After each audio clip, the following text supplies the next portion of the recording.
Welcome to Nasdaq Trade Talks. I'm Jill Malandrino, global markets reporter at Nasdaq. Joining us at the MarketSite studio of Dr. Merav Ozair. She's a global leading blockchain and cryptocurrency expert. We're going to discuss why 2023 could really be a pivotal year and focus on the acceleration of financial and economic services running on distributed ledger technology, or what we know as DLT. It is great to have you with us. Welcome back to MarketSite. And let's talk about the challenges facing traditional finance right now and the benefits of DLT and decentralized finance. Well, I mean, there are several challenges that we are now experiencing, especially when we're talking about the underserved communities. There was a survey by the Fed from 2021, and in fact, they did a survey about what is the features of the ones that invest in crypto versus the ones who actually use it for the transactions and every day. So the one that invests, that's no surprise that the ones that are, that their income is 100,000 and above. So I'm not surprising because you have to need money in order to invest. But those who are actually using it for transactions are mostly the unbanked and underserved and with very low income, 50 and below.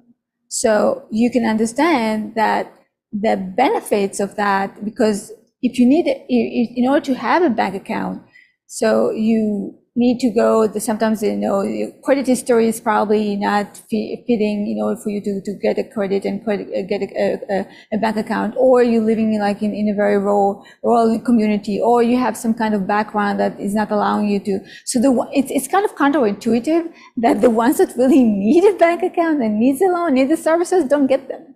Right.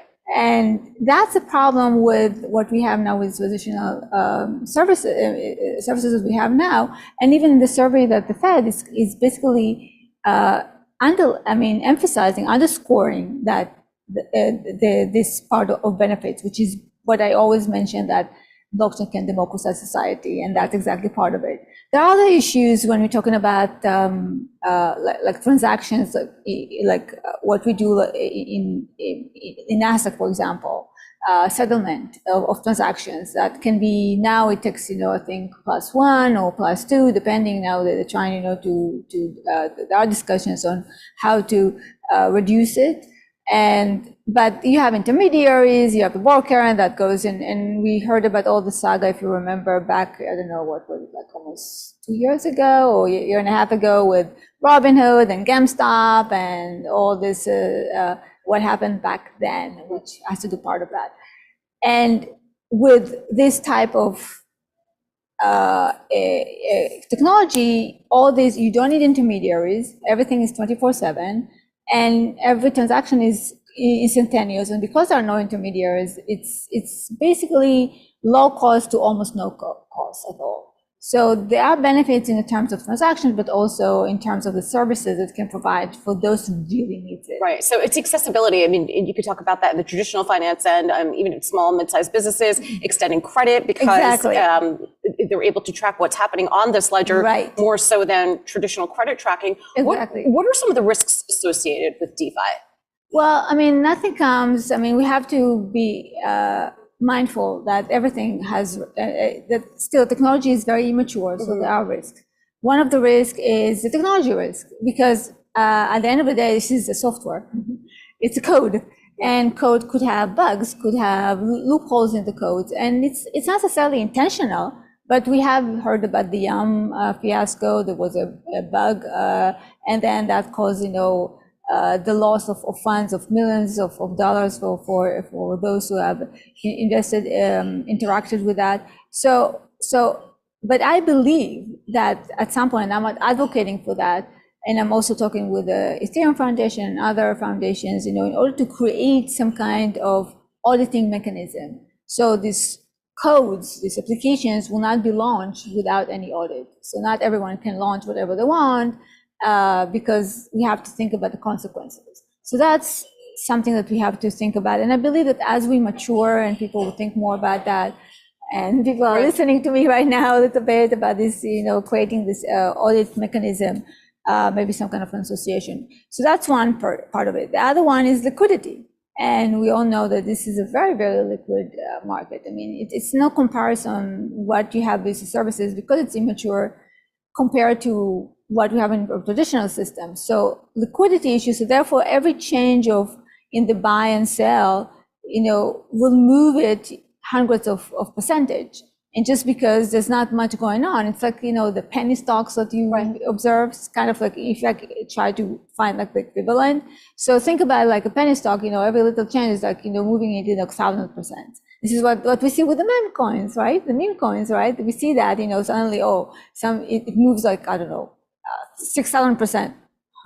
Right. Well, if there's no market for it and there's either too many sellers or too many buyers, to your point, liquidity is going to impact it. But I want to ask you what happened with Binance and FTX this week, because I think a lot of the terms that we use in this space, blockchain, DLT, centralized, decentralized, DeFi, they kind of all get thrown into one basket. Right. And especially with newer technologies, newer asset classes, it's almost like everyone's looking for that gotcha moment, right? Like, aha, we knew this was going to happen. Right. So with Binance and FTX, is this something that is more systemic when it comes to the crypto space or to the underlying technology such as DLT and blockchain, or are we kind of using all these terms and they don't really all mean the same thing in this circumstance?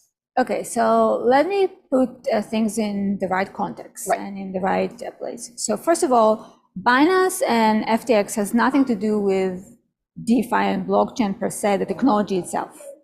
They're basically centralized exchanges like Nasdaq. Nasdaq is exchange for equities.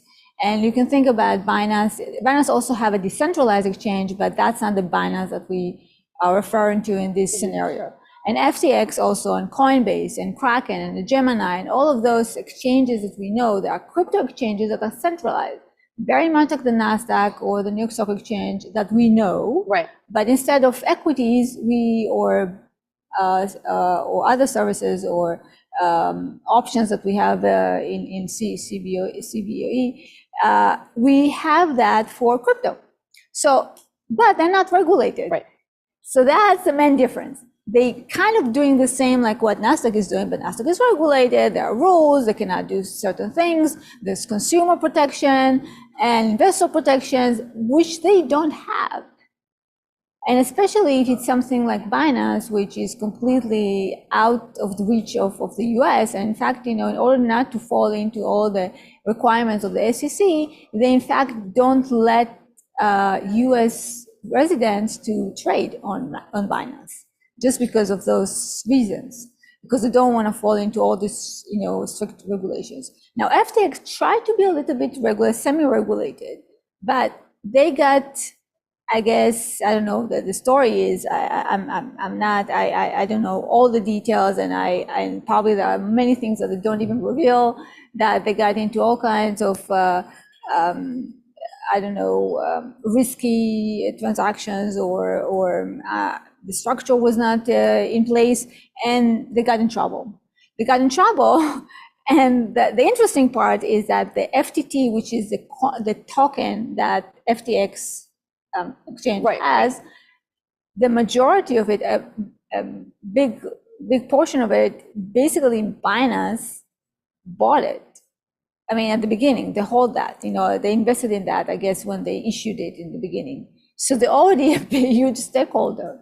So as Binance, at first they said, oh, we're gonna, drop it, and sell it. And that, of course, will have a very determined, will trigger a liquidity event. For FTT. So now they're thinking, oh, okay, instead of doing that, so FTT realized, we're really going to be in a bind right now. So now I guess it's better for them to just be taken over by Binance. Mm-hmm. But you have to understand, it has nothing to do with blockchain technology.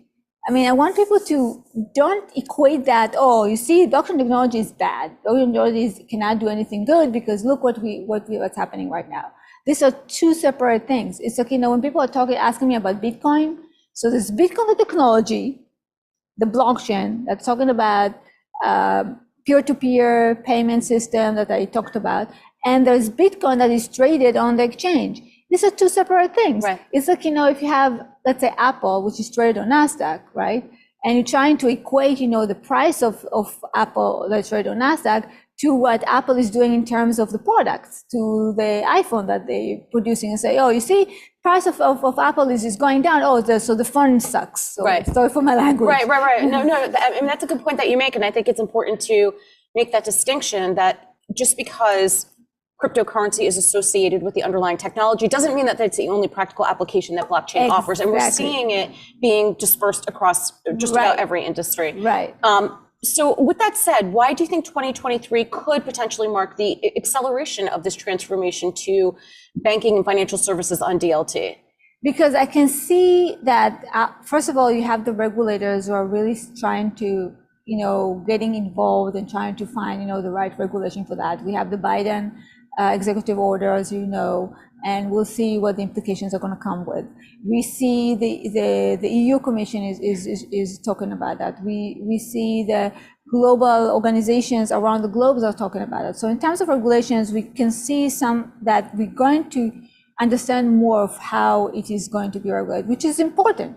This space, I'm not against regulations, but we need good regulation. Which is interesting because FTX was advocating for regulation. So it's almost disappointing in a way to see this kind of fallout because they were advocating for regulation. It sounds as if, hopefully not systemic, but specific to FTX with over leverage there. And maybe that's the story, not necessarily, what's happening underneath the surface. Exactly. So there are probably transactions that we don't know enough. They will eventually, the story will unfold itself and we know exactly what was happening. And, I guess, investigators and auditors, will get into place and we know more of what happened there. But it has nothing to do with the fact that it wanted to be regulated and advocate for regulation, because regulation can be good.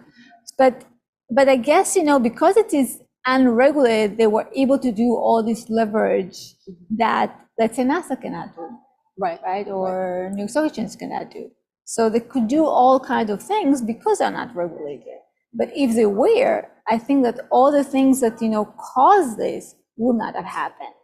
So yes, he's advocating for something, but he has been doing something else. Right. So I think that's really the story that's going to, because you can argue it could happen with any asset class. Right. If you decide not to manage your risk in a certain way, or if you decide to over lever, that's not the stocks problem. No. That sounds more internal. Exactly. It's up to the organization, whether it's a hedge fund or a portfolio manager, right? And we hear that a lot. Even in traditional finance, right? So you're taking risks and you don't manage them correctly, and you don't, and you lever without even thinking of the consequences.